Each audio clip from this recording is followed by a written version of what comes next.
welcome, ladies and gentlemen, to this online panel discussion on the question of Turkey, a troubled multi-regional player.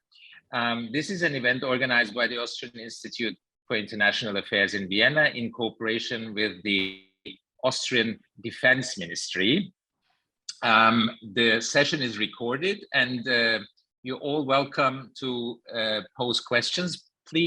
Please make yourself heard through the chat or seen through the chat, and then I will activate you, and you could be, if you like, of course, you can also pose questions directly to our panelists, who I welcome. I'm very happy to welcome these distinguished guests here. I'm going to introduce them in a second, but let me just give you a brief overview on what we are going to discuss today. The idea is to deal with Turkish foreign policy and its multi-regional aspirations. After all, Turkey is a country situated at geopolitical and geostrategical crossroads between many different highly important regions. And for many decades, Turkish foreign policy was oriented towards Europe and the US, and has neglected its immediate neighborhood. Only after the end of the Cold War, Turkish foreign policy has rediscovered its immediate neighborhood and became active in neighboring regions such as the Black Sea region, Caucasus region, even Central Asia, in the Middle East and North Africa. And under the AKP government, which has been in power for exactly 20 years, Turkey has tried to reposition it as itself as a historical center and as a regional leader in this broader region, or in these multiple regions, if you like. In recent years, autocratization and personalization of power has certainly narrowed Turkey's radius of action in foreign policy, and so has actually also the alliance with the nationalist MHP party since 2016. What we can see is a growing shift over the last years, at least since the failed coup attempt in 2016, a shift from soft power politics to the remilitarization of Turkish foreign policy. Just to name a few examples are, for example, the tensions in the Eastern Mediterranean 2 years ago in summer 2020, but also growing tensions with Greece, for instance, in recent days. At the same time, a cultural and Occidentalist populist rhetoric has harmed relations with Western partners, particularly the EU, but also the US and NATO. Just a recent example of Turkey's blocking of the membership of Finland and Sweden until yesterday night, when Turkish President Erdoğan finally agreed to Finnish and Swedish membership. And not least, the war in Ukraine, of course, poses also further challenges for a crisis-ridden political and economic system. Turkey hasn't experienced the crisis only after the outbreak of the war, but it has been in crisis for quite some time. And actually, the war has even further exacerbated the situation. With the elections in 2023, or there's even talk about snap elections earlier, presidential and parliamentary elections. With the elections ahead, this is of course of further interest for the question how the AKP government is, and President Tayyip Erdoğan will be able to survive, and what role actually foreign policy plays in these strategies for political survival. Questions we will touch upon is what is Turkey's foreign policy orientation? Is there a grand strategy? What has changed? Who makes foreign policy, and what is Turkey's role vis-a-vis certain regions, such as, first of all, of course, the what is its role in the conflict, in the war in Ukraine, and have recently Turkey has tried to improve its relations also with Saudi Arabia. As you might know, the Crown Prince of Saudi Arabia visited this beginning of this week Ankara. So there is an attempt to improve relations with other conflict parties in the Middle East. How can we assess these developments? Is this something sustainable or not? Even with Austria, it seems that a conflictuous relationship seems to be improving. At least it seems like this for regarding the most recent developments. Well, I'd stop here and would now go to introduce our distinguished panelists. I'm very happy to welcome Karabekir Akkoyunlu, a friend who used to work, who was with the University of Graz, the Center for Southeastern European Studies. He's currently at SOAS in London, the School of Oriental and African Studies. Before that, he was based in Brazil and worked as a lecturer at Fundação Getúlio Vargas. I'm sure I pronounced it absolutely wrongly. I'm sorry for that. And also at the International Relations Institute at the University of Sao Paulo. He's currently writing a book which is forthcoming and to be published at Edinburgh University Press on guardianship and democracy on the cases of Iran and Turkey. Welcome, Karabekir. Hello, Cengiz. Thank you very much for having me. Thank you. Next is Shayma Maguette. She's a dear colleague here at our institute, an Ernst Mach Fellow. She's been with us since from October 2020 on.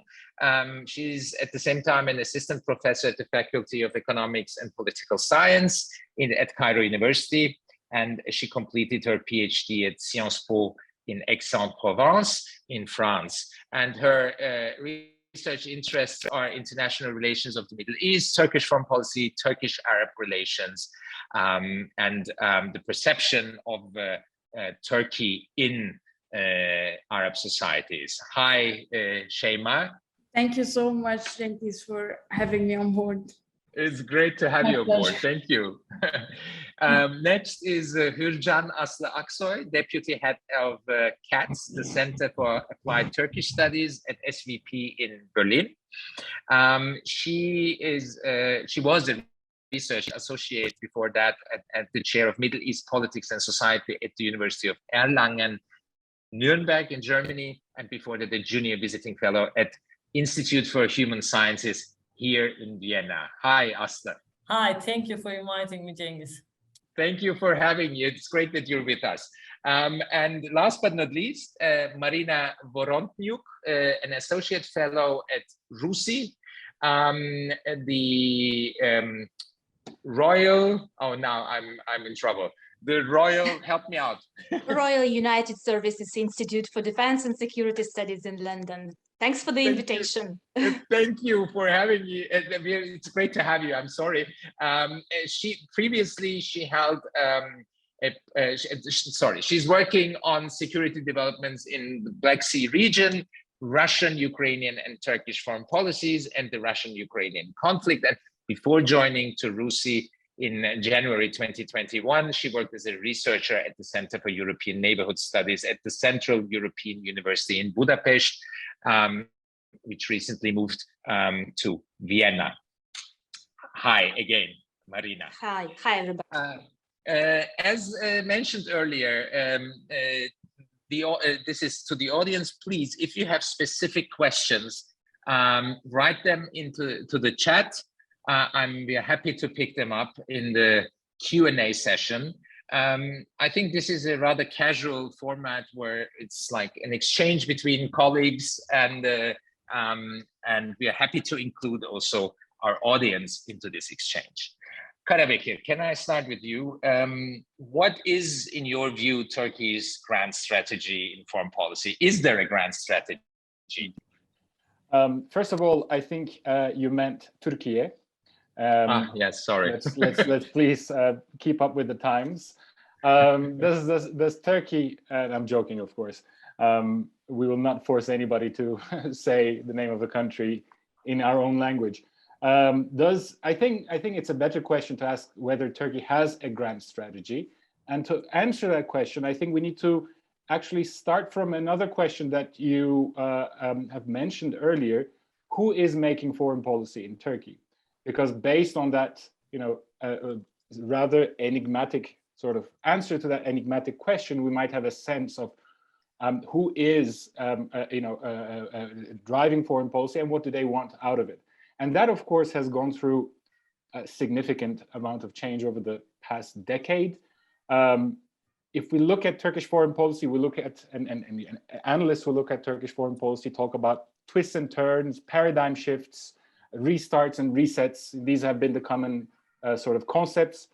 And this has to do with two things. The domestic fluidity in Turkey and transition of power, violent in many ways, a transition of power from one group of elites to another over the past decade and a half, or 20 years, if you will, taking place in a region and in a world that is also extremely fluid and changing, from the immediate post-Cold War environment of unipolar world led by the United States and liberal triumphalism to wars in the Middle East, to the Arab Spring, but of course also growing multilateralism, multipolarity rather, the sort of resurgence of Russia, but mainly China as well. And of course, a very different sort of military and technological sort of tools that have changed the making of foreign policy. So we really are in uncharted waters, and Turkey has entered those uncharted waters in extreme turmoil. So that's the general sort of picture, and it sort of is an explanation for why it's difficult to have a sense of the sort of trajectory. But we can probably discern a few sort of processes. One is, of course, the gradual, but also quite a radical personalization of power in the country, in the hands of President Erdoğan, who has proven himself an expert at survival. Remember that he came to power in 2002, and he was and his party as well, able to adapt to the intellectual or normative paradigm of the day, Europeanization, liberalization, but he individually in particular has been one of the only sort of high-level Turkish decision makers to be able to super pragmatically ride from one wave to another. And he has also been at the forefront of what we often call the rise of autocratic populism, and has really transformed Turkey over the past decade. And he's been at the center of the power circles. If we look at the shift of alliances in Turkey and shift of who holds power, we see that there's only really one individual who has remained at the center of all of these sort of shifts, and that is Erdoğan himself. And he has, been ruthless in making and breaking alliances and making friends with old enemies and vice versa. And this is, of course, not just his way of doing politics in Turkey, but also reflects the Turkish foreign policy abroad at the moment as well. So the big question is it just Erdoğan that is behind foreign policy making in Turkey? Or we often talk about state tradition in Turkey. It's a big sort of, it's a very popular theme. Turkey has a state tradition. And of course, one of the discussions is that state tradition has been thoroughly damaged over the years under the AKP, but do institutions still matter? Is there still a foreign policy bureaucracy? I think these are difficult to answer conclusively because of both the turmoil and the difficulty of getting information about the bureaucracy at this sort of period of purges. But my hunch, my feeling is that foreign policy bureaucracy is one of the institutions or aspects of civil service that has remained more or less or relatively less tarnished compared to other ones. That's not to say that it still maintains the same influence or same ideological disposition as it did 15, 20 years ago. But I think there is still a sort of bureaucratic institutional structure there that probably plays a part in decision making. But then again, we have to talk about political alliances, and Erdoğan's alliance and or the people he's surrounded with in driving his both domestic and foreign policy have changed 100%. I mean, Shayma will probably speak more about this, but we were talking about a period of, Davutoğlu's grand ambitions and strategies in the early 2000s, the kind of neo-Ottomanism he sort of came to personify, and the soft power tools that were mainly attached to this. From that, we went to Erdoğan, obviously, undid all of these coalitions and alliances, and on the basis of his instinct for survival, which I think underpins his motivations domestically and internationally, he forged a new alliance with various hues of nationalists at home. And not just the MHP. We're talking about certain sort of ulusalcı, secular nationalists within the military, the Eurasianists who used to be his arch enemies during the 2000s. These have also come to play various roles in, I think, foreign policy making. So in a sense, when we look at the kind of messages that come out of the Turkish government, from the presidency or the foreign ministry, we might at certain points think that we're back in the 1990s because of the kind of militaristic nationalism that is coming out in the Aegean, for instance, or the Eastern Mediterranean. It sounds very much like the 1990s, and it makes sense because many of the actors that were at the center of Turkish politics in the 1990s, the foreign policy in the 1990s, are back in some capacity within this wider informal coalition that Erdoğan is leading. But at the same time, there is, of course, this continued emphasis on Great Turkey, a neo-Ottoman, again, emphasis that has somewhat shifted since the ouster of Davutoğlu, but it's still there. So it is idiosyncratic. It is a combination of both these long-term nationalist tendencies of the Turkish state that haven't disappeared, mixed with day-to-day pragmatic decisions of survival that have very much to do with Erdoğan's personal survival instincts.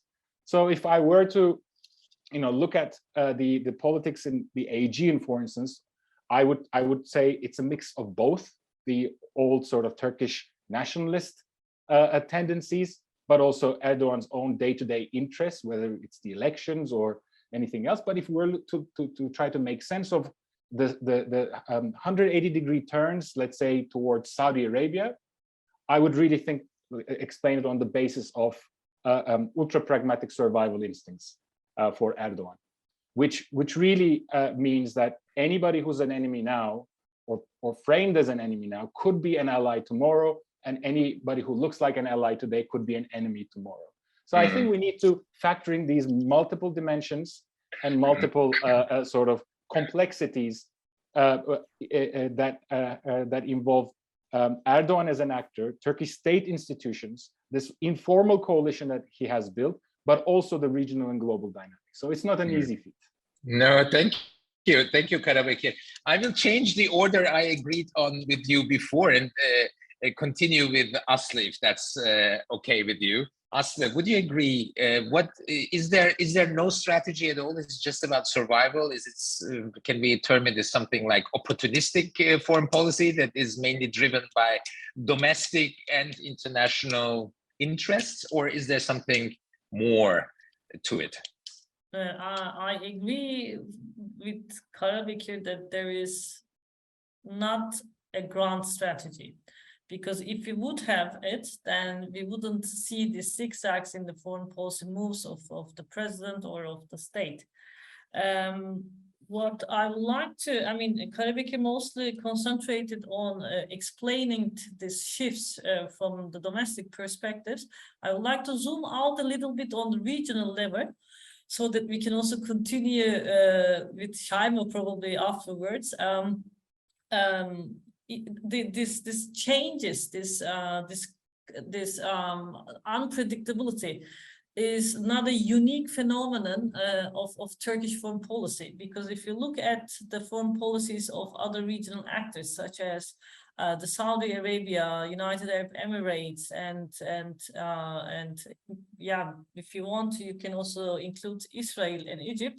You also see these zigzags because of the complete crack in the regional order. So while they are all also preoccupied with their domestic earthquakes, but they also have to adapt to the earthquakes in regional order, and we can also bring it up to the next level in the global order. So that's why it's always important. I always underline this, that in order to understand the whole picture, why Turkey is acting like it has been doing in the last 5-6 years, is not only domestic but regional, also with the global regions. But we have to, it's always easier to understand these shifts if we compartmentalize the picture. I fully agree with Karabekir in the sense that if you look at the Aegean discussion, it does not probably change since the establishment of the Turkish Republic, and it's a continuum. And I would go one step further and claim that, or argue that if we see a change in power next year, probably it won't change either with the other parties. But the way of foreign policy making will probably change. The discourse will change, the rhetoric will change, but the main objectives in the Aegean would not change. Or if we look at the Eastern Mediterranean, if we concentrate on the Cyprus question, it will stay the same. The main objective will stay the same, but the rhetoric will change. The only thing, like the last example he gave with Saudi Arabia or United Arab Emirates, this is of course the expertise or the art of the President Erdoğan, that he's an extremely pragmatic leader, and if it suits his regional objectives, but also his personal objectives, he can change 180 degrees. The best example it comes to my mind, since I have been preoccupied or was working on Turkey-Israeli relations lately, and last week we had also guests from Israel here in Berlin. For example, we remember the last 10 years how the both leaders have been exchanging. I mean, the Recep Tayyip Erdoğan and Benjamin Netanyahu. I mean, they don't like each other. We can see that there's no chemistry at all, but at the same time, they are very similar. And Israeli-Turkish relations were really in a bad condition. Although their bureaucracies have been working behind the closed doors, the intelligence cooperation continued, economic relations continued. But after the change, after Netanyahu is not in power anymore, it can change again, by the way, with the Israeli government was demolished last week. So we will, as you might remember, I think it was the beginning of, it was during the Ramadan when Erdoğan did not raise his voice on the conflicts in East Jerusalem. So he had used a completely different rhetoric compared to 1 year ago, just maybe 10 months. So therefore, I would like to underline his pragmatism, but his pragmatism is also not unique to him, but to the regional leaders. So I think the grand lines or the main lines of the regional politics also pushes the countries to behave like that, because there is a big unknown. And unknown is what's going to happen in the coming 5 to 10 years in the region and on global politics, because what is clear is US's withdrawal from the region. I mean, I don't say it's complete withdrawal, but it's a withdrawal, because the US is changing its perspective towards China and Southeast Asia. And how would the regional countries react to that? And we see exactly the same thing with Russia's aggression, Russia's war in Ukraine as well. The regional actors do not support wholeheartedly the Western approach. It's not only Turkey, but what makes Turkey unique is, of course, NATO. Turkey is a NATO member. Turkey is a candidate country. None other regional actors have this institutional alignment. So therefore, there is no grand strategy. There are zigzags. There are midterm calculations, short-term calculations more, and little bit midterm calculations, but no grand strategy. But there is no grand strategy in Europe either, by the way. So there I stop. Thank you. Thank you. Shayma, the MENA region has been certainly a focus area or a region in focus of the AKP government. And of course, over the 20 years of rule, there have been several changes. Karabekir already mentioned Ahmet Davutoğlu had a certain kind of grand strategy based on cultural, historic, religious commonalities with these countries, and also highlighting the history, the common history of the Ottoman Empire and so on and so forth. But this has shifted. How would you say is Turkey perceived from the Arab perspective? And I mean, there is not one Arab perspective, but if you could elaborate on that. How is Turkey perceived in the region and also in Egypt, which with which it has had very difficult relations ever since the coming into power, or the overthrow of Mohamed Morsi and the coming into power of al-Sisi?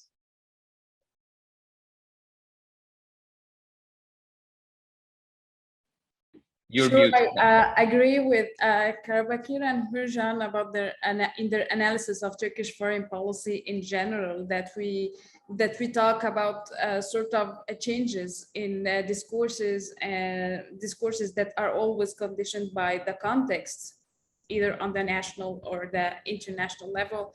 And I would say that based on that the AKP interest in the Middle East, I wouldn't say that it was a novelty of the AKP, but I would say it's how the AKP shaped it, or how it was introduced in the AKP narratives, that it was very attractive to the Middle East and to on the public level, like on different instances, notably like the academic level, on the many like professors or many university students who are interested in social sciences and international relations were so much admiring the AKP as a promising experience in the region.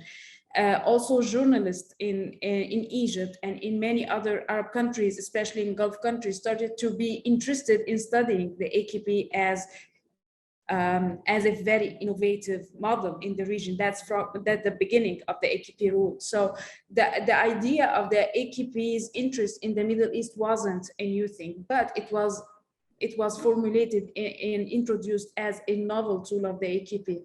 And I would say that the constituency of the AKP played an important role in formulating this policy and implementing the policy. Like the businessmen, for example, the different business associations in Turkey, especially the conservative one, had like found the Middle East as a new market, or not a new either, but like we would say as a very important market for their products and for extending their influence in addition to Europe. And this was also a good platform for like some of the secular businessmen too, who also had their own like markets already set in Europe.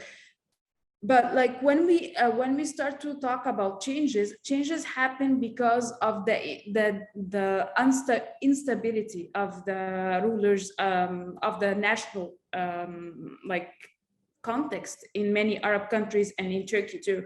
Like it's very, as it was mentioned by Karabakir and by Hürjan, we can say that the institutional aspect of the decision-making process and of the functioning of the political system in the Middle East is not well established.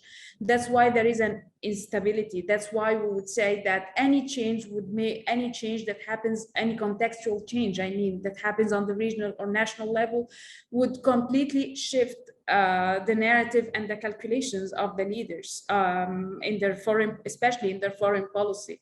So when we saw the Arab uprising happening, this was an opportunity and also a threat for the AKP, depending on the rulers who were in perspective. Like for Mubarak, for example, like it was a big obstacle and hindrance for the AKP to have a good relation or established relations with Egypt.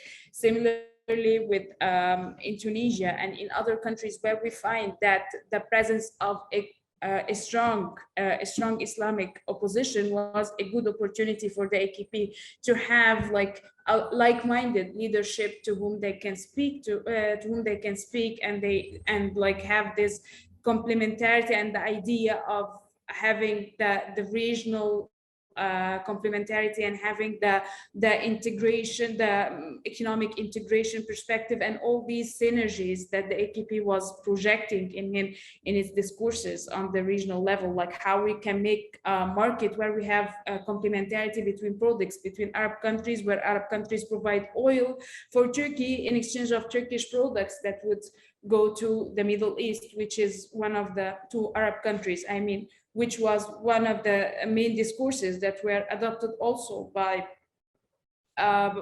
many of the young, let's say, young bureaucrats at the Ministry of Foreign Affairs and also members at the AKP party. So this synergy was there, and like when we understand how the AKP was capitalizing in his rhetoric on the identity issue, that's what like has shaped the sort of proximity to the public level, especially in Tunisia and Egypt.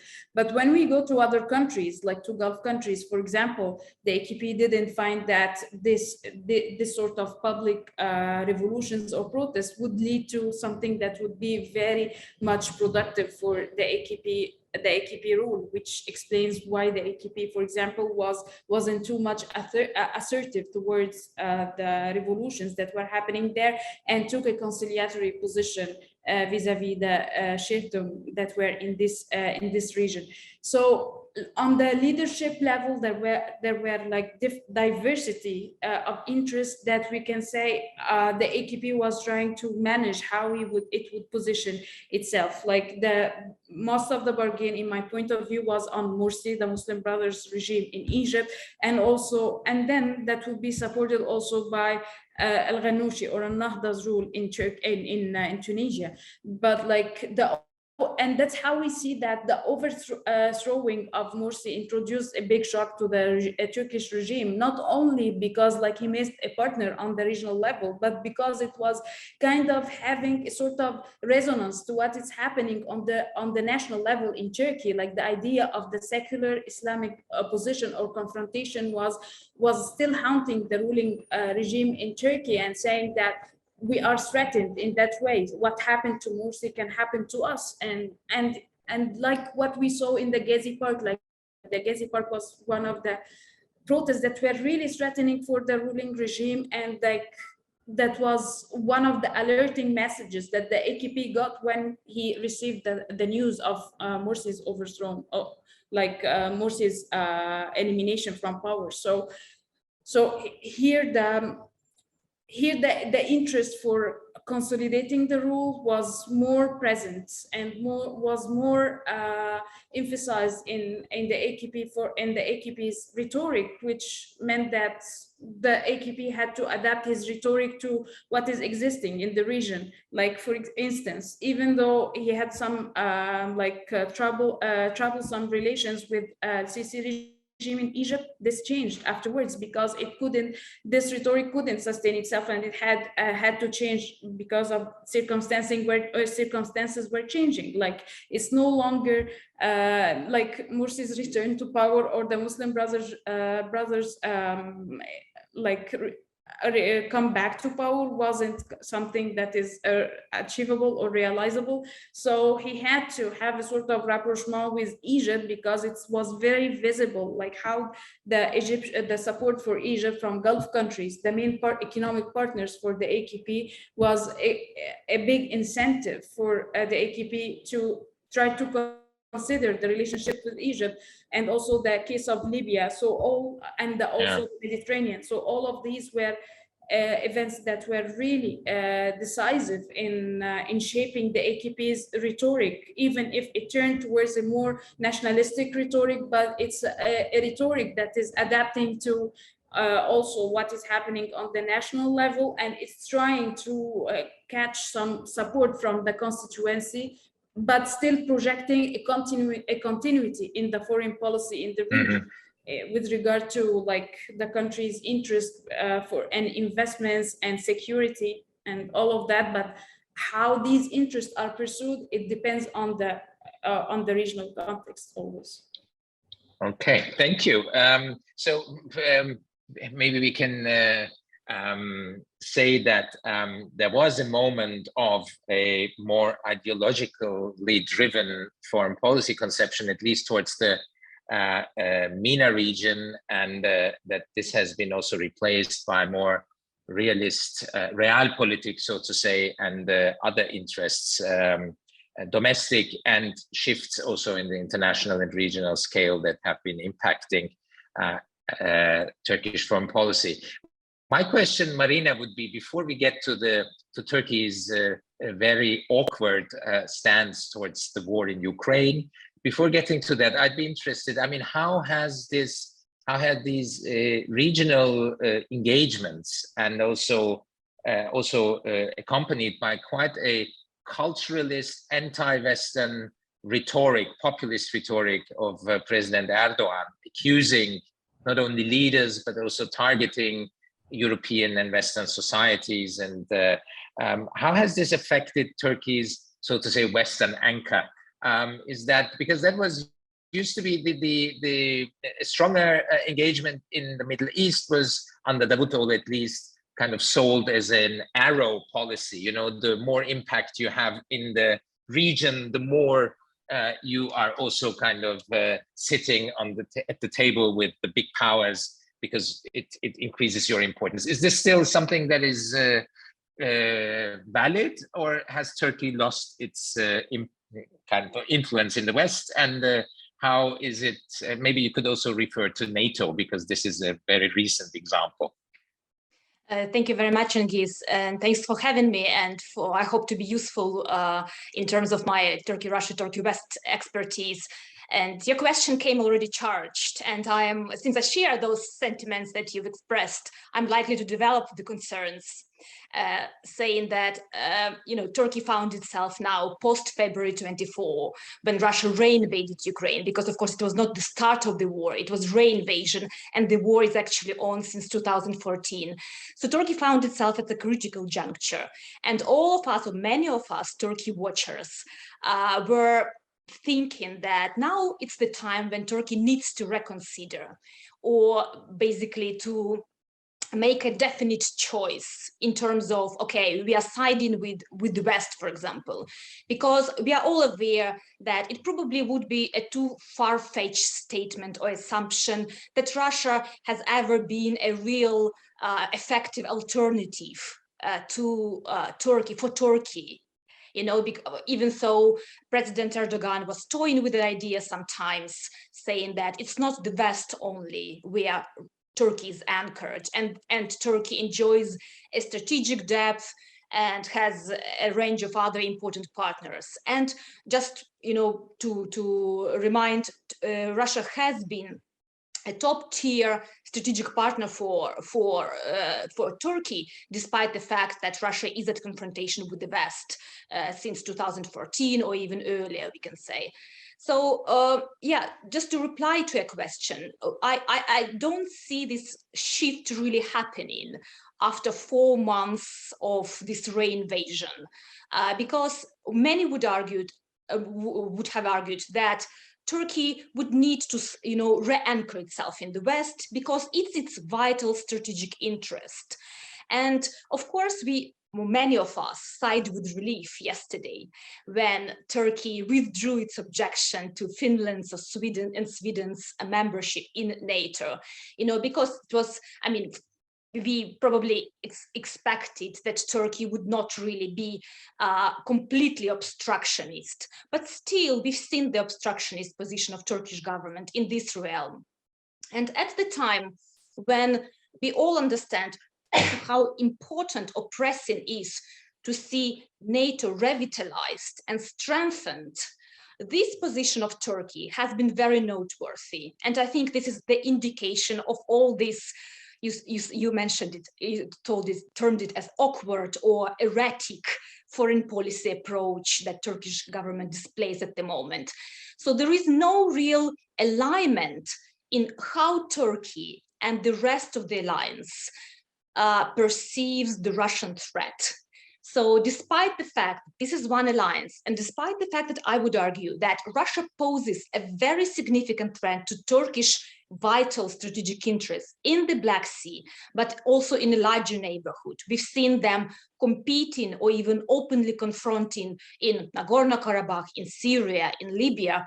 And I would argue that Russian testing and probing will even continue and increase, and Russia is very likely to be challenging Turkey more decisively in the coming years and months even. Despite this fact, Turkey was trying always, to maintain this balancing act. So the open question to this audience and for us to discuss whether this balancing act is still, is it viable? Is it really, can Turkey really efficiently continue to do so? And yeah, just to say that when Turkey refers, what is the strategic underpinning, of Turkey-Russian relations? I think this is also very important to bring in today's discussion, that Turkey refers to the complex geography that it has, saying that it's not going to side just with the West, it's not going to speak on NATO's behalf to Russia, or it rather would speak as an independent actor. And since 2014, at least, it portrayed itself as a mediator or bridge between the West and Russia. And now we see that Turkey is trying to be an efficient mediator between Ukraine and Russia, saying that, look, this is our, special advantageous position that we can facilitate. And can I just pose a follow-up question on that? Can Turkey be a mediator in this war? Is it an honest broker? Yeah, thanks for preempting what I'm going to say. That I think that on one hand, this war gives the opportunities to Turkey, or Turkey sees the opportunities for itself to pose itself, to win the scores as a mediator, a facilitator between the two, because obviously both Russia and Ukraine think that Turkey can be useful. And hence we have the negotiations happening in Turkey. Just, to remind, for the ones probably who didn't follow it so closely, Turkey was mediating already between Russia and Ukraine effectively. When Zelensky came to power, there was an exchange of prisoners between Russia and Ukraine, and Turkey helped to facilitate this. So we have already the prehistory of efficient mediation. But at the same time, and I'm not going to say that Turkey is punching above its weight here, because I think it's a really sincere and frank desire to facilitate here. But it's up to basically Ukraine and Russia, to decide and to move on with the resolution. And what we see at the moment is, of course, that Russia is trying to extract the advantages on the battlefield, not at the negotiating table. And this is something, of course, that Turkey has to deal with, and it has to, to accept as a fact. And I think those efforts are very, we can praise them, but they are really, at the moment at least, they look futile, because we don't really see a breakthrough happening here. So very probably also urgent issue that everybody is discussing at the moment. Can Turkey mediate the export of grains from the blocked Odessa port in Ukraine? Because this is something that is very far from the local, issue for the Black Sea or just Ukraine-Russia war-related issue, but this really is a factor for the world food security at the moment. And this is likely to spill over in a world security food crisis. So I don't unfortunately see really the prospects of Turkey being the mediator who would be able, at Russia's consent, to escort the ships with the grain out of the Black Sea and to basically mitigate the whole crisis. Just because, of course, nobody is really believing Russian assurances that if Ukraine demines its ports and the ships are coming to pick up the grain, that it's not going to attack, because obviously this is what Russia is going to do, and we are seeing the attacks happening as we speak on Russian attacks on the Ukrainian soil. So despite the fact that Turkey really could be useful, and as I said, there was a precedent, I'm not really seeing a conducive moment at the moment, and Russia's willingness to allow Turkey to play this role, because this is a separate topic. Turkey is very, very useful for Russian foreign policy as a, sometimes they say like it sees it as a Trojan horse in NATO, or it sees it as an efficient enabler of Russian encroachment, towards the West. And Turkey never joined sanctions. Turkey is trying to boost the trade at the moment, even though, of course, rhetorically it condemns Russian aggression, annexation of Crimea, etc., etc.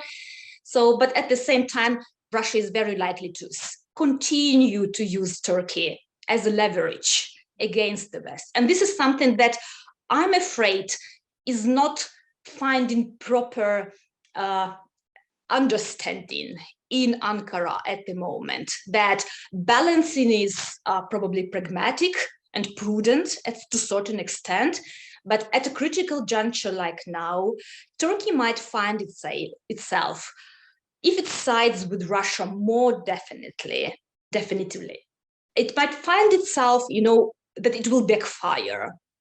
And if the rift that Turkey has with the other NATO allies is not mended, is not kind of mitigated, then that it can be sidelined and find itself in basically in certain camp with the Russia, as is going to be in increasing international isolation. Mm-hmm. I'll stop here because there are lots of issues to Thank you. We can come back to some of the questions that have remained open. Karabekir, Marina touched upon it a little bit, but what about alliances with the United States and Europe? Is this really, looking into the future, is this going to play less of an importance? Turkey has been such a defiant partner, a difficult partner, and as Marina pictured it, the more it sides with Russia and doesn't put the distance with itself, between Russia and itself, it might get isolated. Where do you see the trend going? I agree with Marina's analysis. Overall, I think so maybe I would just compliment what she has said. I think this is not a sort of a linear or binary sort of a choice between West and Russia, or West and the East, but it's sort of more three-dimensional, if you will, of movements and more sectoral movement. In certain ways, Turkey is still very much integrated and connected with Western institutions, Western structures. In other ways, it is detached, increasingly detached from them. So the other day, I was just looking at, how, the Turkish judiciary is completely ignoring its legal obligations to the European Convention on Human Rights and the European Court of Human Rights rulings. It's legally obliged to follow them, but it's just ignoring them. So you can see these sort of institutional detachment, coming, a very political detachment as well, that goes against the letter of treaties, letter of the law, where the political authority says, we won't do it, we just won't do it, and they just go their way because they feel they can. So in that sense, and given the increasing multipolarity of the world, I think the Turkish government, and Erdoğan in particular, sees in their benefit to put their eggs in different baskets.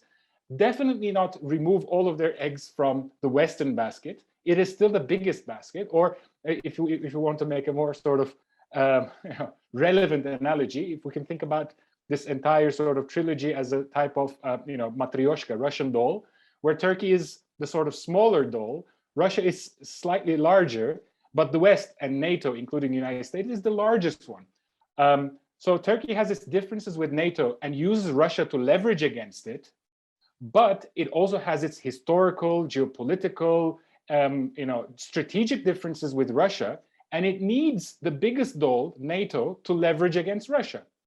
So, and Erdoğan, I have to say, I keep saying, Erdoğan, because again, it comes back to the personalization of foreign policy making, I think has done better than what most of us have expected with this sort of balancing act. I mean, I agree with Marina. I was one of those who, at the beginning of the Ukrainian invasion of Ukraine, or just before it, I expected Turkey's balancing act would no longer be sustainable. Turkey would finally have to say we're on this side or on this side, but that didn't happen, partly because the Russian operation turned out to be much more underwhelming than was expected in the first place. Had Russia been, had Russia been more successful, more devastating in the first few weeks, things would have been different.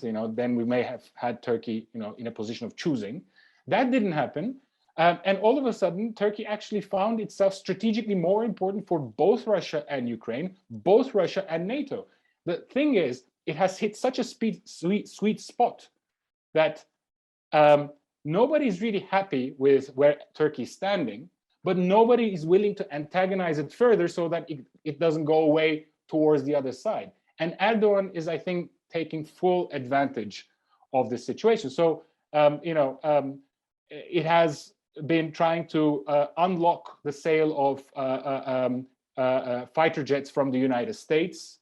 The Biden administration is pushing the Congress to do this. Greece has sort of objected, and that has sort of sparked the latest row between Greece and Turkey. It's selling, even donating drones to Ukraine, but is also still acting as an enabler in so many ways to Russia. I mean, we talk about pragmatism. I think this is it. There isn't, but I don't want to. I'm not sure how sustainable it is for the long run, but for now, it seems to be working better than what many of us expected. But I think we can conclusively say that the days of Turkey's sort of accession to Europe, Westernization, institutional deepening of institutional engagements, those days are behind us. So I think if you were to make a sort of definitive conclusion for the foreseeable future, that is not where things are going.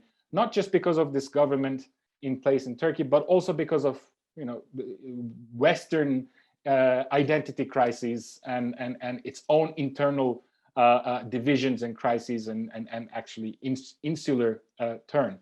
And yes, so that's the sort of position Turkey is trying to maintain within this changing environment in a sort of very pragmatic, multi sort of layered way. Thank you, Karabekir. Aslı, it's a thematic shift, kind of a thematic shift, but as the topic of today is Turkey, a troubled multi-regional player, I'd be interested to hear about Turkey's activities in Africa, because you just released as an institution a report on Turkey's activities in Africa.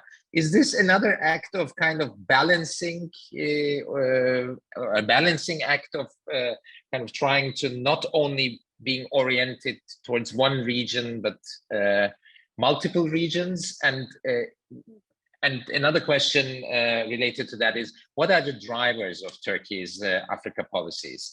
Which interest groups are behind that within Turkey? Thank you, Cengiz. Let me just add something to what Marina and Karabekir said. It's also a question of from where you look at the situation in war in Ukraine. Because if I talk to people, I mentioned briefly there were guests from Israel, they had exactly the same questions like people from Ankara.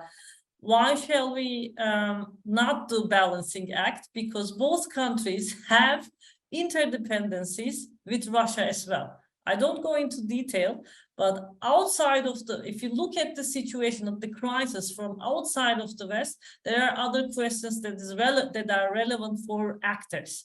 So if you look at from the West, of course, which West is also another question. If you look at from Europe, it's directly a threat to European security. If you look at from the US, it has another dimension. So everything become multi-layered in that. So I just wanted to add this and come to Turkey's role in Africa. First of all, yeah, let me promote our product, of course, in this opportunity. So we just released a mapping project which gathers just the like maps, charts, and visuals, so to say, how Turkey engages in the African continent. First of all, we have to understand this as a continuum of diversification of Turkey's foreign policy with different drivers. So Turkey began to engage in Africa in 1998. That means that's before the AKP came to power in 2002. And this engagement became more salient from 2005 on, when the Turkey-Africa summits began to take place sometimes in Turkey, sometimes in Africa. But it is a continuity of the Turkey's, aim to expand its regional influence. And at the beginning, it was more soft power tools. What are these soft power tools? This is diplomatic activities, or they developed their diplomatic relations and humanitarian aid. So from the 2005 on, we see that Turkey opens more embassies in different countries. You can find all the numbers on our website. I would briefly paste it on the chat later on. So and humanitarian aid that Turkey sends not only or supports the development in the countries, but also builds hospitals and schools. And the best example is Somalia, as we have, as some of us might remember, the pictures of President Erdoğan with lots of businessmen, civil society representatives, even Turkish pop stars went to Somalia, and there was a huge kind of Turkish state's ad that Turkey is present in Somalia. This has been, and Turkish Airlines has been flying only to 5 African capitals in 2005, but now flies to 62 capital cities in Africa. So you see that was an increment, and it's incrementally expanding. But what has changed lately is that Turkey has integrated a military and security component into its Africa policy. And we have mentioned these in our talk, in our discussion here and there. that the Turkish foreign policy has become more militarized since 2016. I would even go back to 2013 because there Turkey, as Shayma mentioned, there the government has become more suspicious about the West. The things start being changed back then already, but 2016 was a kind of a cut or a breaking point or watershed moment for kind of accelerating Turkey's suspicion and seeing the West as a threat and becoming more militarized. And from there, we see the militaristic interventions in Syria, Libya, and so on and so forth.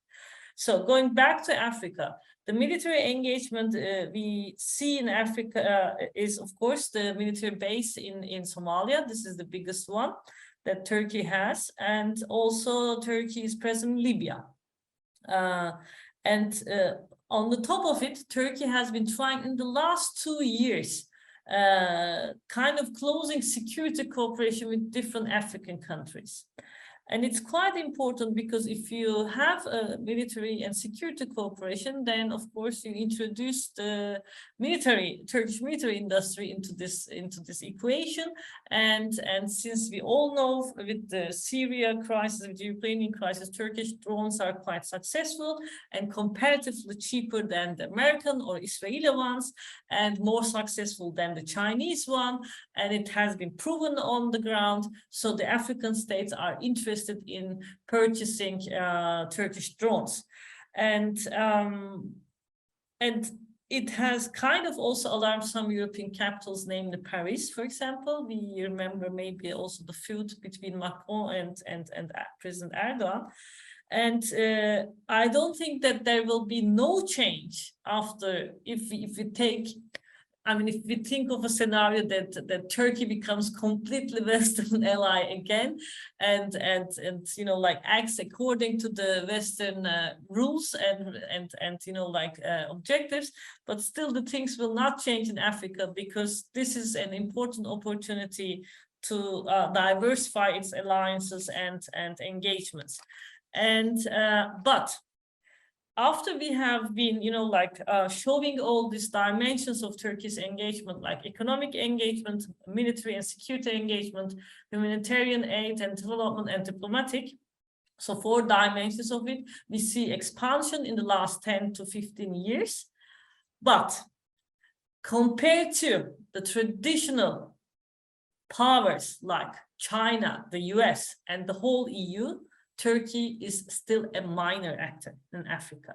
So therefore, we took a step back and said, yes, Turkey is expanding its footprint on the continent, but at the same time, it's not a threat yet, right? So we have to, if we look from Europe, then we have to observe this development closely, of course. But what we have suggested is that it should not be codified in the minds of the European policymakers that Turkey is a threat, but there is an opportunity to cooperate probably. Because the African population, I mean, the different African countries or population in different African countries, they see and perceive Turkey's engagement as compared to China, for example, better because there is no, you know, like China brings its own workers, but the Turkish companies are working with workers, you know, local workers, and Turkey is using sometimes the ideological, the anti-imperialist rhetoric, but if it is northern countries or the Muslim populated countries, then it uses its historical ties. So it really plays well the rhetoric there. But still, to conclude, compared to others, like I said, these 3, like US, France, Great Britain, and China, Turkey is still a minor actor. And this is important to keep in mind because it can open up kind of a new avenues of cooperation between Europe and Turkey. Thank you. May I ask the audience, if you have already some questions in mind, please write them or make yourself visible through the chat. You can pose them, I can activate you and you can pose them directly to the panel, or I can also read the questions you might have. Shayma, just now we've heard lots of different engagements, Turkey's relations with the West, with Europe, its role in the war in Ukraine, relations with Russia, Middle East, Africa. Would you say that Turkey is punching above its weight? Is it? We just heard from Aslı that it's actually a minor player, but if we hear about all these immense activities and also important crises and dynamics it is involved with, would you say it's punching above its weight? Well, from what I'm following from Erdoğan's like narratives and speeches, I don't think that he perceives Turkey as a small country. Like, he never sees Turkey as even as a medium-sized power. Like, he sees Turkey as a great power that has a considerable legacy in the region, and accordingly it's able to act and have a great influence and to make use of the context or what is happening around in order to get the best opportunities out of them. Like, for example, in the case of the Ukrainian and the Russian war, like, here it's intervening again, while the role of facilitator has sometimes been disrupted or interrupted sometimes in the Turkish foreign policy due to instabilities on the regional and national levels. But still, we would say that Turkey is acting as a mediator, and also is intervening in Ukraine by providing like weapons to Ukraine through Erdoğan's son-in-law's weapon company, the drones that are sold to Ukraine. So here, I think Turkey has lots of potentials, and it's I wouldn't say it's limited in its action. On the contrary, I think that like the leadership currently is trying to do all what it can in order to expand its influence, in order to have the maximum benefits and to restore its legitimacy on the national level. Like, even though, for example, Erdoğan had like a few nationalist tendencies in his rhetoric before the 2015. After 2015, we started to see that how this rhetoric increased, and and how the AKP is capitalizing on this rhetoric in gaining more influence in the region and getting more impact also on the national level. Like, for example, the expansion or the domination of some Kurdish populated regions in Syria, even though it has many negative responses from Arab leaders, it is still, I think Turkey is still there, and still it's and would be really seeing this like the stationing of Turkish troops there as an important act of confirming its the priority of its security concerns and national priorities on the regional level, more than any other priorities or more than any interest in the region, even though it would be negatively perceived. Like, still Turkey here is I would see some exchanges between like what was happening in the first from 2002 2010 Turkish soft power, a mix of some of Turkish soft power and a mix of some of the before the AKP period, where we have in the 80s and 90s sort of deployment of military power, where Turkey had to use the military power as a tool to influence its position in the Middle East. So I can see that there is a mix of both, even though it's something new for the AKP and wasn't much expected from a party on which many different Arab and like other than Arab countries have projected on it lots of ambitions and lots of good expectations in terms of conduct in the region, but still, like, the capacity of action has been much more expanded, in my point of view, by the AKP. Instead of capitalizing on soft power, it's also introducing some nationalist-driven military power, in spite of the reservation of many Arab countries, but it still can use it, and still is welcomed by many Arab countries that are against the Turkish regional drives, like moves, like, for example, Egypt. Egypt didn't reject Turkish initiative. On the contrary, it welcomed this initiative, even though it doesn't declare it officially. But like, the talks are still ongoing on the security level, and also the investments are still ongoing and increasing also in Egypt. So I wouldn't say that Turkey is limited, but it's changing in its own display, or a regional display. Can yes, I Aslı, yeah, please. Yeah, because Shayma mentioned Egypt. By the way, this was one of our findings, of course. Despite the tensions between Cairo and Ankara, Egypt was still the, where Turkish investments were the biggest. So if you look at the numbers between 2013 and 18, economic relations continued. Yes. So there was obviously diplomatic tension, but traditionally Turkey, let me repeat myself. Turkey is a rising actor on the continent in Africa, but compared to China, EU, US, the US minor, and its biggest footprint is still in Northern Africa. Mm-hmm. It started to expand towards Horn of Africa and West of Africa through this military and security cooperation. So it's a very new development. But the relation, the main engagement was in the traditional part of Africa, that is Northern Africa, in the mass populated countries, and Egypt for that matter. Yeah. By the way, what you just said, sure, Aslı, about economic relations going ahead despite the diplomatic sort of difficulties, was the same story with Israel. Yeah, exactly. So it's something that we see in other cases as well. Yeah, Turkey. Certainly. Yeah, I would like to come back to this question of punching above its weight, because I think there is also a kind of disconnection between how Turkey is perceived from outside, and also when you look at it from an analytical level, and how the propaganda, so to say, of the government is selling foreign policy on the domestic level.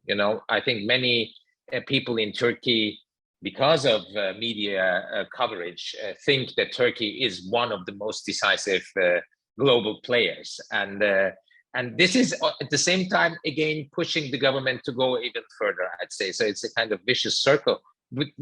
Marina, would you say it's in this particular situation? You already mentioned how it's dependent on Russia and all that, but how are relations with Ukraine? Are there actually the real limitations for mediation?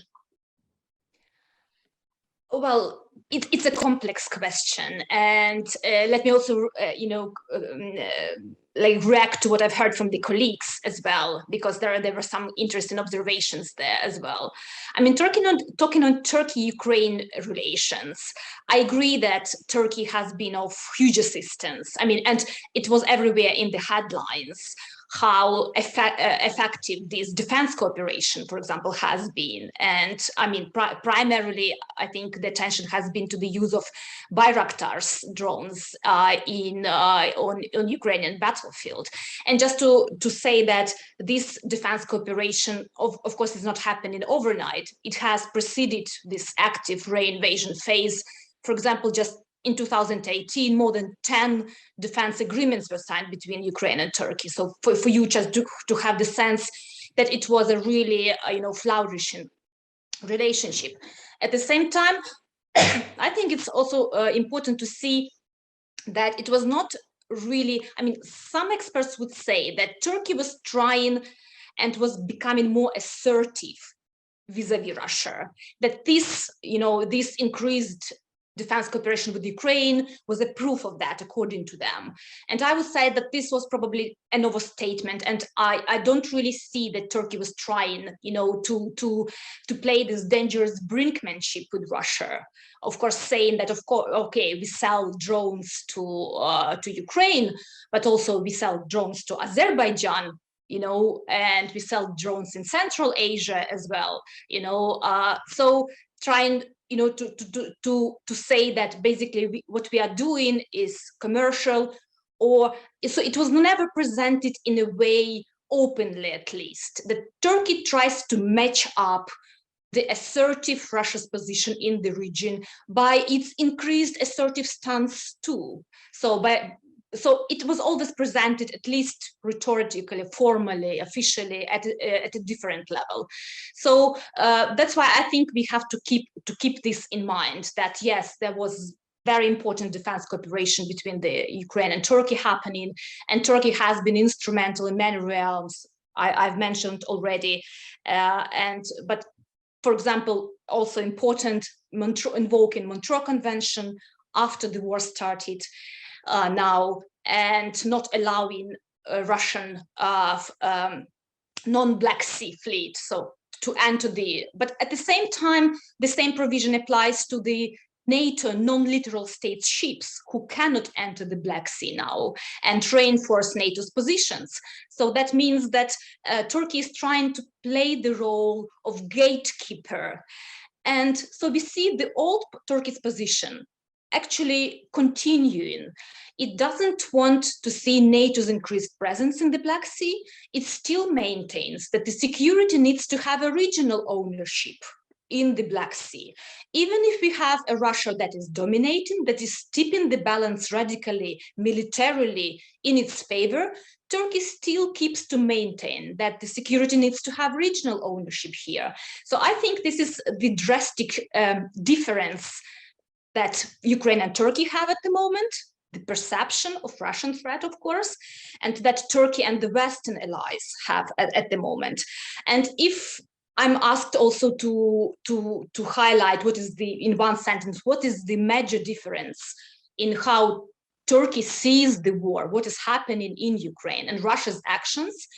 In the West, the war is perceived as unjust and unprovoked war, but Turkey sees it in a different light. It sees the war as the result of great power struggle, as the result of great power competition, and that Russia was provoked to a certain extent. This is what the domestic rhetoric or discourse in Turkey suggests, that Ukraine, it's very regrettable, and Ukraine, of course, earns the sympathies of Turkish people and decision makers and officials, but at the same time, it's Ukraine basically who had to know better and not try, not shift the balance, not leave the Russian sphere of influence, not say that it wants to join NATO, European Union, etc., etc.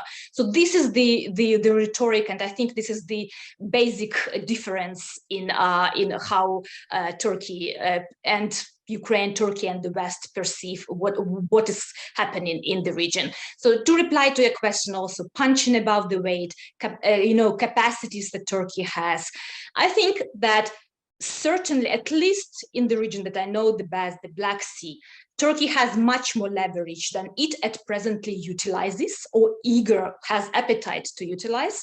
So I think that it could be more active, and we know, I think that what Turkey was doing was respectfully withdrawing from many areas just because it knew Russia would not be very content about that. So in South Caucasus, I believe this is what was happening.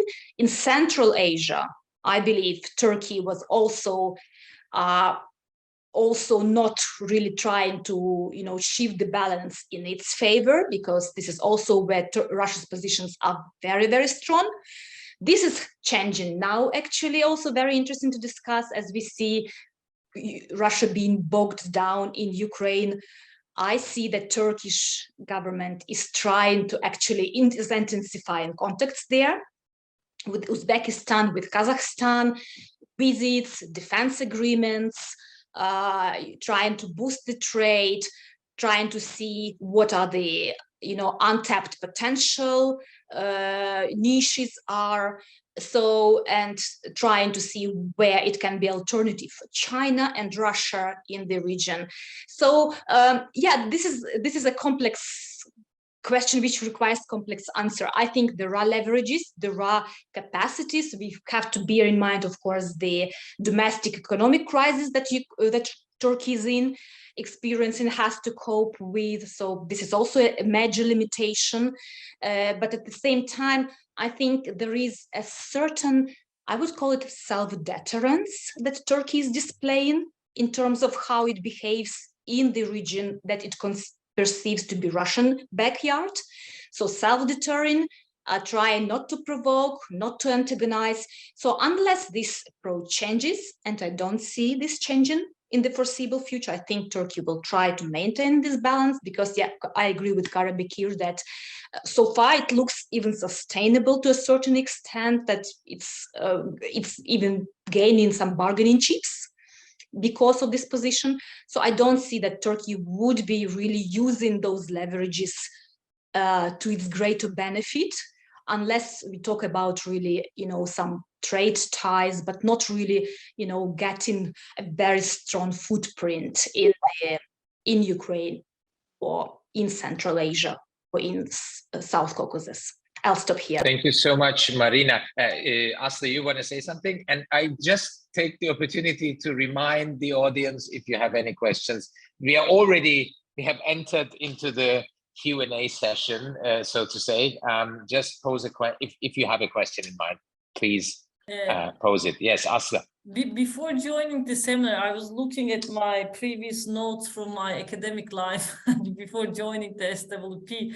And the last paper I have written was about the regional powers with the example of Turkey. And there I remember this academic discussion. My colleagues would probably also know that there are 4 preconditions for how we define regional power: claim to leadership, possession of necessary power resources, material and ideational. The third one is employment of material, institutional, discursive foreign policy instruments.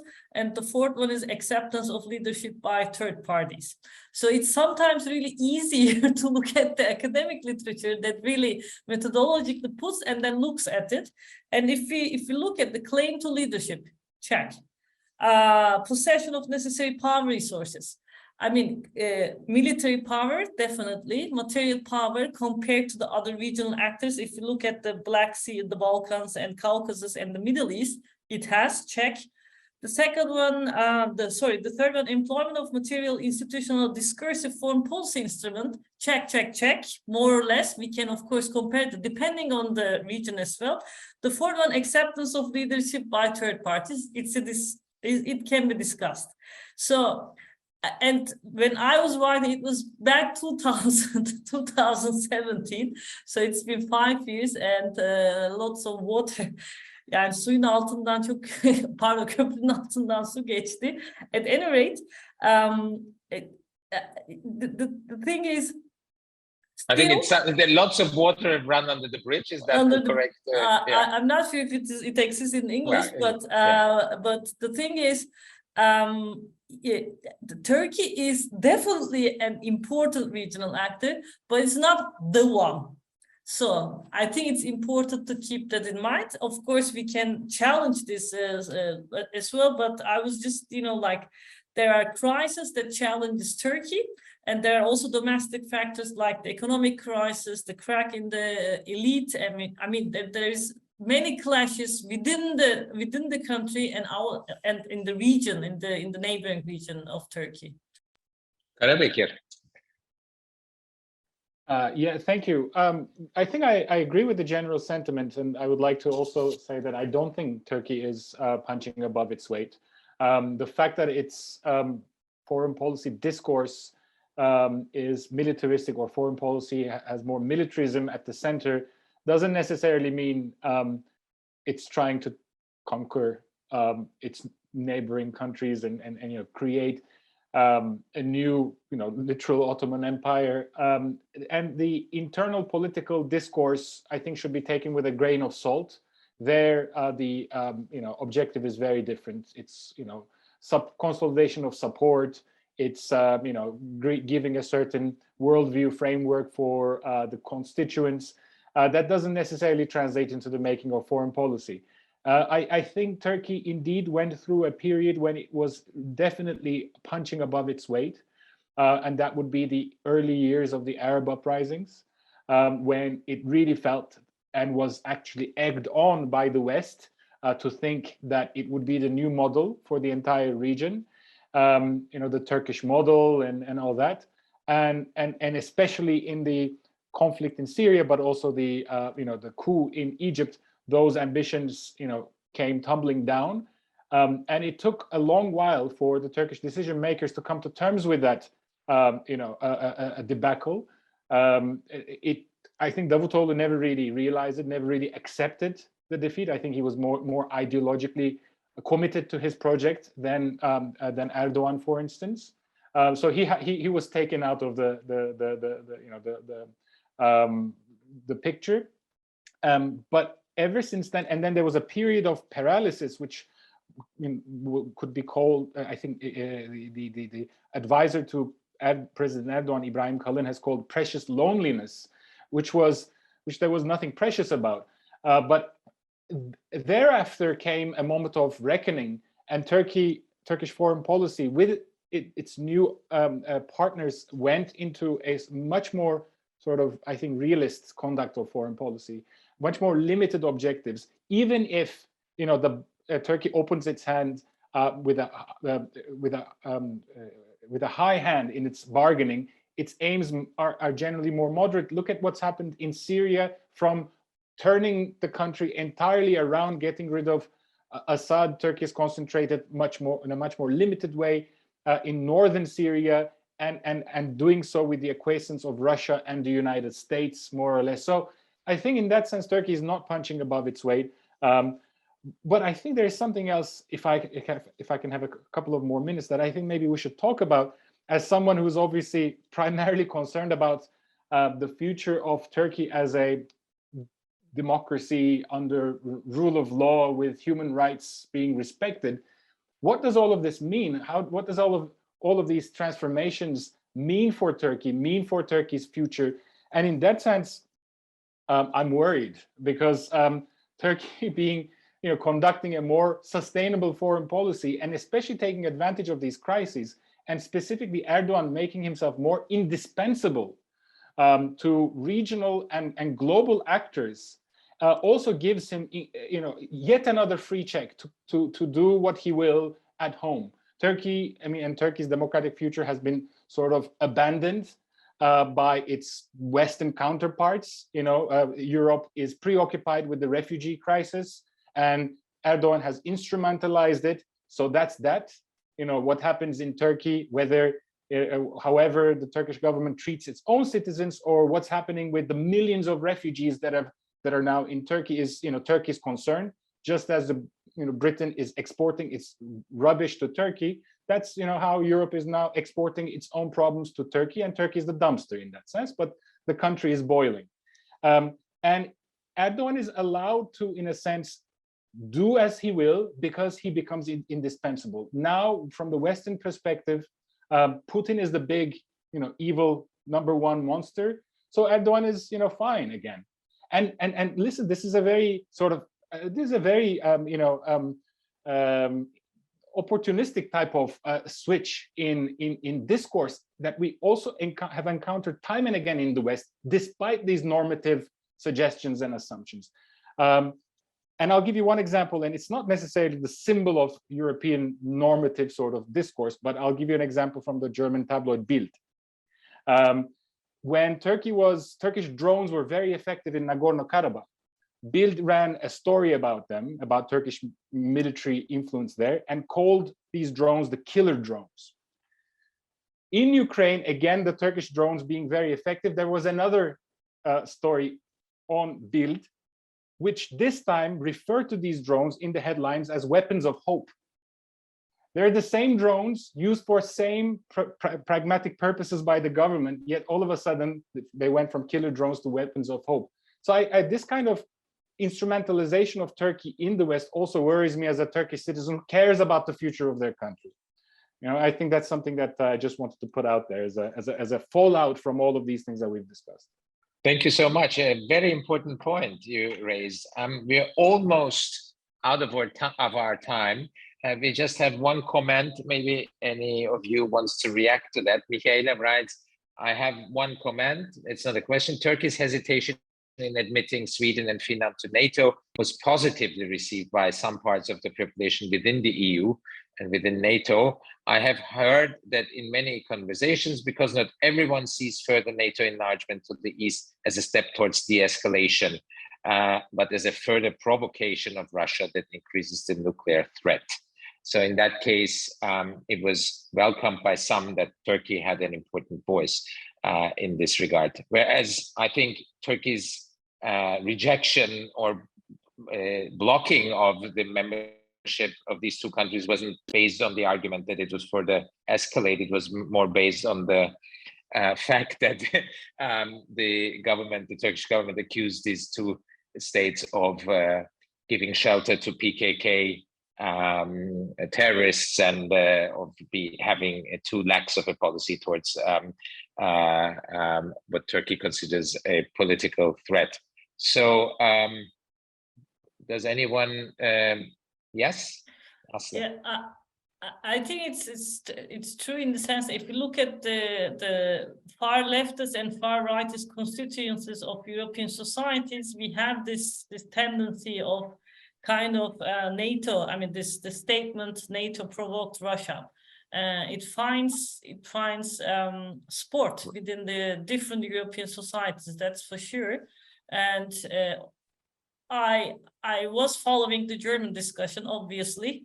But there was not a kind of a reaction towards Turkey, but like towards that statement that Europe or the NATO has provoked Russia. That's why.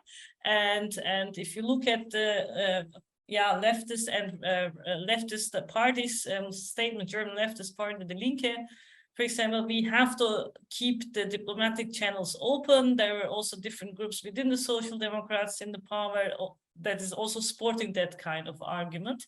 And this is what Karabekir says, but what worries me as well. But what worries me also is the discussion around Russia's war in Ukraine and this rivalry and Russia as a threat will also open up discussions in Europe where the far right will gain also power and populist governments and so. We have already seen in Hungary and Poland and so, but we slowly observed that the world is not necessarily going towards more democratic and more human rights, more peace direction. This is what I would say. But if you talk to historians, then they will still say we are political scientists. We concentrate on our contemporary time. But if you talk to historians, okay, the world has seen even worse times. So I would stop there. Marina. Yeah, just to add also that I also think that there are, of course, certainly parts of your population in Europe or elsewhere in the world that saw Turkish position on Finland and Sweden through the prism of their own desire, not to see NATO enlarged and non-escalation dogma, whatever.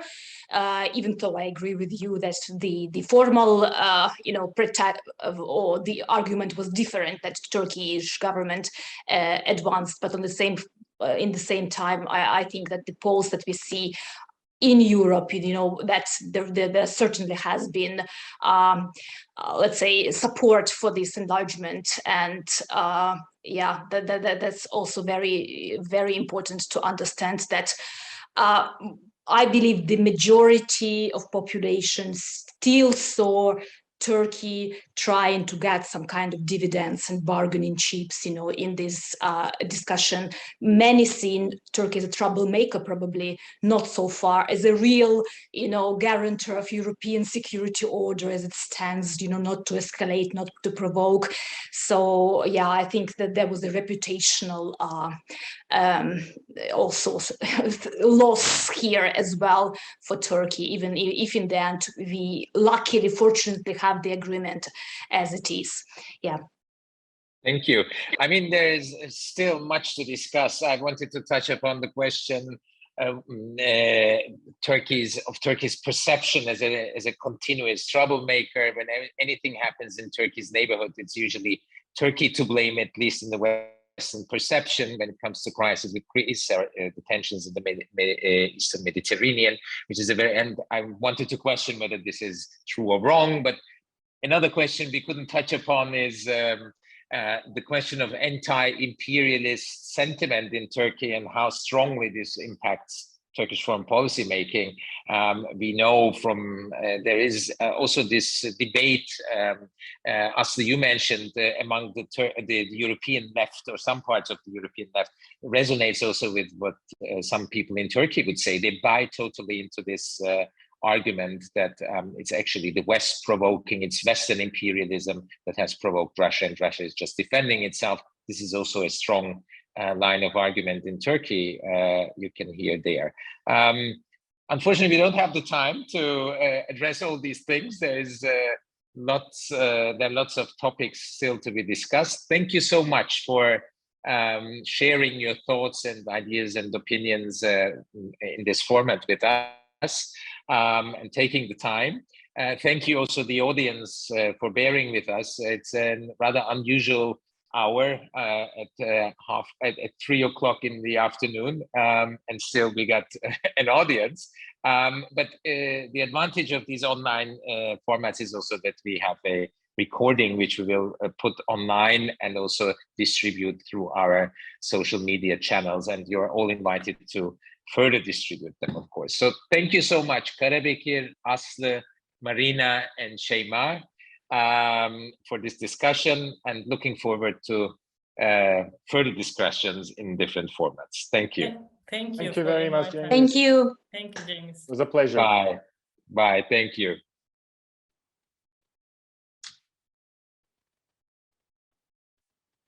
Okay. Ciao. Bye bye. So we're going. Selam Karabekir. İnşallah görüşmek üzere. Evet. Haberleşiriz, konuşuruz. En kötüsü Tamam, aynen. Venedik'te. Aynen, Venedik'te. Günter'in selamı var Cengiz. Onu unuttum. Benden de çok selam. Sevgiler. İnşallah yakında görüşmek üzere. Bay bay. Bay bay. Sevgiler.